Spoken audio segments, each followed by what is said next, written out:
What's up, guys, and welcome back to my reading journey. I hope we're all doing absolutely fantastic, and today, as usual, we're going to continue the book by Cicero on the ideal orator. It's going to be the 70s part of the second book, so let's get started. Brilliant oratorical drama, all these, but you will also recall countless examples of Crassus' light-hearted humor, even from the one single speech given at a public meeting. For never was greater energy displayed, nor was a speech before the people ever more dignified than the one he recently delivered against his colleague during his censorship.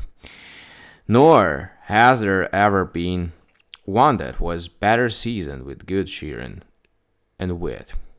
That is why I agree with each of your points, Antonius. Witticisms are often very useful in our oratory, and they cannot possibly be imparted by means of an art.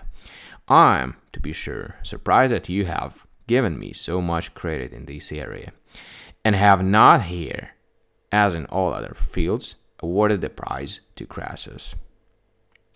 I certainly would have done so, replied Antonius, if this didn't make me a little jealous of Crassus from time to time.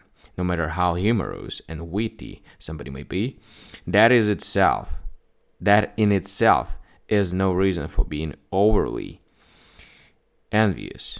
But when somebody is more elegantly witty than everyone else, that these same persons should both have and be seen to have more authority and dignity than everyone else, as is the case with Crassus alone, this seems to me hardly bearable. Crassus himself laughed at this, and Antonius continued. And yet, Caesar, although you denied the existence of an art for witticisms, you still revealed one point that seemed to demand instruction. You said that we ought to take account of the people, the case, and the circumstances, so that our joking should not detract from our authority, a principle always especially observed by Crassus, but this only proves us with the rule of meeting witticisms when they are not called for. We want to know how to use them when they are, for example, against an adversary, and particularly if his stupidity can be ridiculed against a stupid, greedy, or fickle witness, when people seem readily disposed to listen to him. The witty things we say when provoked are in general more acceptable than those we say of our own record, since in retort a greater quickness of mind is apparent, and retorting is only human. For it suggests that we would have kept quiet if we hadn't been provoked. Take, for instance, our friend here, in the public meeting that you mentioned.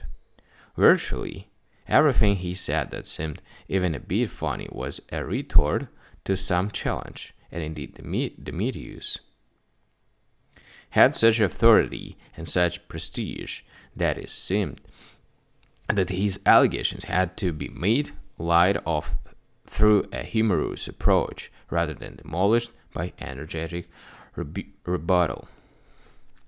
Right, guys, so we've done with this part, and we're gonna continue tomorrow on the next one. As usual, thank you for joining me today in this reading session. See you tomorrow. Bye.